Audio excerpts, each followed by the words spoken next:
The Kerala story का नाम सुना है? वो फिल्म जो सिनेमा घरों में नहीं बल्कि दिलों को झकझोरने वाली सच्चाई बनकर उभरी। एक ऐसी कहानी जिसमें मासूम लड़कियों को मधुर बोलों और झूठे वादों के जाल में फंसाकर उनके विश्वास को तोड़ा गया, उनकी आस्था को कुचल दिया गया और जबरन धर्मांतरण के दलदल में धकेल दिया गया।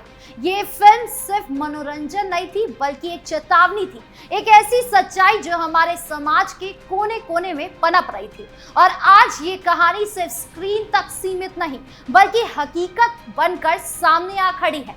इस सच्चाई का खलनायक है छांगुर बाबा और इसका नायक है सीएम योगी आदित्यनाथ। आइए इस कहानी की परतें खोलें, जहां एक शातिर दिमाग मासूमों की जिंदगियों से खिलवाड़ करता था।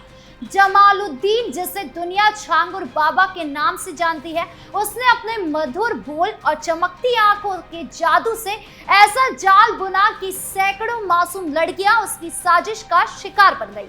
ये कोई साधारण अपराधी नहीं था बल्कि एक ऐसा मास्टरमाइंड था जिसने धर्मांतरण का धंधा बना लिया था।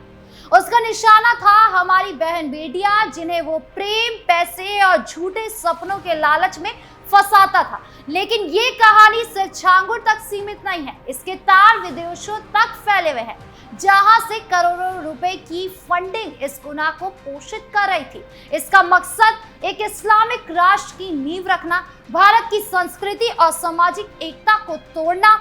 लेकिन हर अंधेरे की कहानी में एक उजाला होता है और इस कहानी का उजाला है उत्तर प्रदेश के मुख्यमंत्री योगी आदित्यनाथ। उनकी सतर्कता, उनकी जीरो टॉलरेंस नीति और उनकी नन्ही बेटियों की रक्षा करने की प्रतिबद्धता ने छांगुर के इस काले कारनामे को बेनकाब कर दिया। यूपी एटीएस और पुलिस की मुस्तैदी ने न सिर्फ छांगुर को सलाखों के पीछे पहुंचाया बल्कि उसके पूरे नेटवर्क की एक एक परत को उधेड़ने का काम शुरू कर दिया। छांगुर के सामने अब कोई रास्ता नहीं बचा। वो सलाखों के पीछे बैठकर अपने काले कारनामों का सच उगल रहा है, जिसके बाद से धर्मांतरण के गिरोह का पर्दाफाश हो रहा है। लेकिन एक चीला ऐसा है जो इन सब में अलग है, जिसने आगरा को द आगरा स्टोरी बना दिया है। तो क्या है धर्मांतरण का ये धंधा जिसमें एक एक कर मासूम फंसते जा रहे हैं? कौन है धंधे के पीछे? और सब कुछ जानेंगे इस स्टोरी में विस्तार से।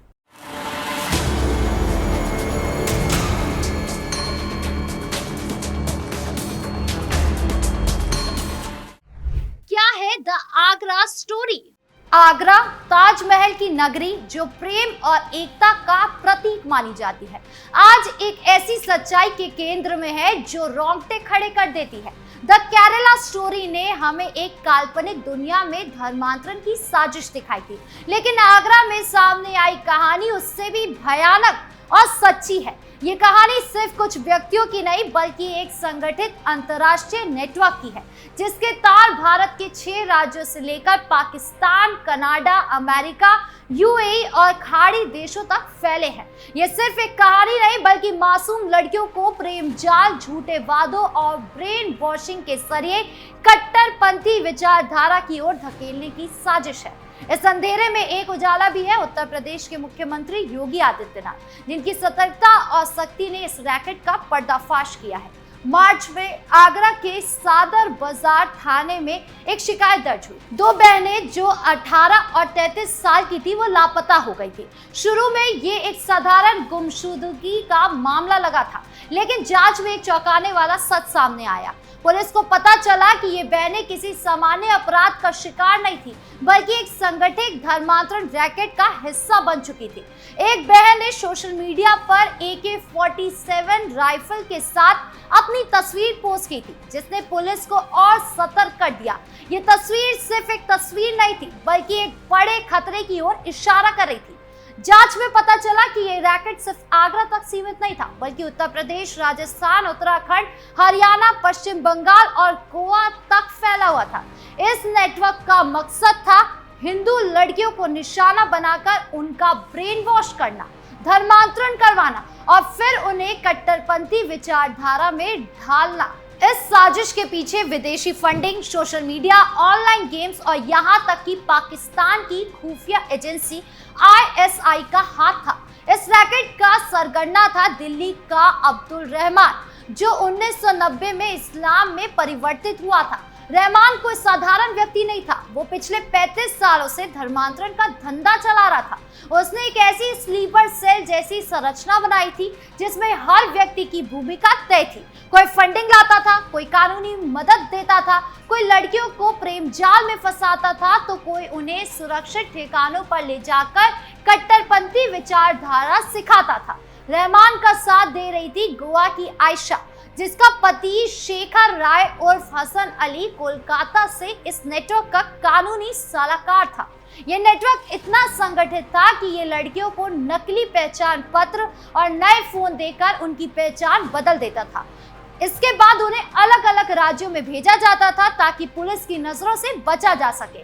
पुलिस की जांच में सामने आया कि ये gang social media, YouTube channels जैसे द सुन्ना चैनल और ऑनलाइन गेम्स का इस्तेमाल करता है। इन प्लेटफॉर्म्स के जरिए लड़कियों को पहले दोस्ती के जाल में फंसाया जाता था, फिर धार्मिक उपदेशों और किताबों के जरिए उनका ब्रेन वॉश किया जाता था। मौलाना कलीम सिद्दीकी की किताबें इस काम में बड़े पैमाने पर इस्तेमाल होती थी। इस साजिश की सबसे डरावनी बात थी कि इसका अंतर्राष्ट्रीय कनेक्शन। पुलिस ने पाया कि इस रैकेट को कनाडा, अमेरिका, यूएई और खाड़ी देशों से भारी फंडिंग मिल रही थी। फिलीपींस की एक एनजीओ GoFundMe के जरिए क्रिप्टो करेंसी में भी फंडिंग हो रही थी। इसके अलावा इस नेटवर्क के तार पाकिस्तान की ISI से जुड़े थे।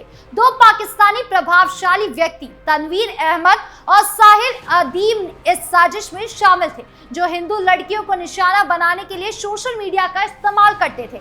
यही नहीं, पुलिस ने 100 करोड़ रुपए से ज्यादा की अवैध संपत्तियों का पता लगाया था, जिसमें 40 से ज्यादा बैंक खाते और 40 से 50 बार इस्लामिक देशों की यात्राएं शामिल थी। ये रैकेट ऑपरेशन उम्मत के नाम से चल रहा था, जिसका मकसद एक यूनाइटेड कम्युनिटी बनाना था, लेकिन इसका असली उद्देश्य था भारत की संस्कृति और सामाजिक एकता को तोड़ना और एक इस्लामिक राष्ट्र की नींव रखना। इस रैकेट का तरीका बेहद सुनियोजित था। पहले युवा लड़के लड़कियों को निशाना बनाते थे, उन्हें प्रेम, पैसे और झूठे सपने का लालच दिया जाता था। इसके बाद उन्हें मस्जिदों में ले जाकर कट्टरपंथी विचारधारा सिखाई जाती थी। धर्मांतरण के बाद इन लड़कियों की शादी मुस्लिम युवकों से करा दी जाती थी। ये सब इतनी गोपनीयता से होता था कि परिवार वालों को भनक तक नहीं लगती थी। आगरा में इस रैकेट ने सैकड़ों लड़कियों को अपना शिकार बनाया। देहरादून, बरेली, अलीगढ़, रायबरेली, झज्जर और रोहतक जैसे जगहों से लड़कियों को बचाया गया। पुलिस ने पाया कि इस गैंग ने न सिर्फ धर्मांतरण किया, बल्कि कुछ लड़कियों को आतंकी संगठनों से भी जोड़ने की कोशिश की गई थी। एक पीड़िता की तस्वीर जिसमें वो AK-47 के साथ नजर आ रही थी, इस साजिश की गंभीरता को उजागर करता है। उत्तर प्रदेश के मुख्यमंत्री योगी आदित्यनाथ ने इस मामले में जीरो टॉलरेंस की नीति अपनाई। उन्होंने साफ कहा कि उनकी सरकार बहन बेटियों की गरिमा और सुरक्षा के लिए प्रतिबद्ध है और ये न सिर्फ समाज विरोधी बल्कि राष्ट्र विरोधी साजिश है। उनकी सरकार ने इस रैकेट के खिलाफ मिशन अस्मिता शुरू किया, जिसके तहत अब तक 25 लोगों को गिरफ्तार किया जा चुका है। पुलिस ने न सिर्फ अब्दुल रहमान और उनके सहयोगियों को गिरफ्तार किया, बल्कि उनकी अवैध संपत्तियों को भी जब्त किया गया। उनके आलीशान घरों को बुलडोजर से ढहा दिया गया, जो एक सख्त संदेश था, ऐसी साजिश करने वालों को बख्शा नहीं जाएगा। आगरा पुलिस कमिश्नर दीपक कुमार ने कहा कि इस गैंग का तौर तरीका ISIS की तरह था और वो इस नेटवर्क के हर तार को तोड़ने के लिए प्रतिबद्ध है। ये कहानी सिर्फ आगरा की नहीं, बल्कि पूरे देश के लिए एक चेतावनी है। ये साजिश दिखाती है कि कैसे हमारे समाज में छिपे हुए लोग मासूमों को अपने जाल में फंसाते हैं। ये सिर्फ धर्मांतरण का मामला नहीं, बल्कि राष्ट्रीय सुरक्षा से जुड़ा एक गंभीर खतरा है। Social media, online games, YouTube जैसे प्लेटफॉर्म का दुरुपयोग इस साजिश को और खतरनाक बनाता है। लेकिन इस कहानी में उम्मीद है कि योगी सरकार की सतर्कता और पुलिस की मुस्तैदी ने इस रैकेट को बेनकाब किया। आगे भी ऐसा ही हो। ये एक संदेश है कि भारत अपनी बेटियों की रक्षा के लिए हर कदम उठाएगा, लेकिन सवाल अभी भी बाकी है। क्या ये साजिश सिर्फ अब्दुल रहमान तक सीमित थी या इसके पीछे और भी बड़े चेहरे हैं? क्या हमारा समाज ऐसी साजिशों से पूरी तरह सुरक्षित हो पाएगा? ये सिर्फ एक शहर की कहानी नहीं, बल्कि पूरे देश की सच्चाई है। योगी आदित्यनाथ और उनकी सरकार ने इस साजिश को नाकाम तो कर दिया है, लेकिन ऐसे और भी सरकार है जो इन पर काम नहीं भी कर रही है। लेकिन ये जंग अभी खत्म भी नहीं हुई है। हमें अपने समाज, अपनी बेटियों और अपनी संस्कृति की रक्षा के लिए एकजुट होना होगा।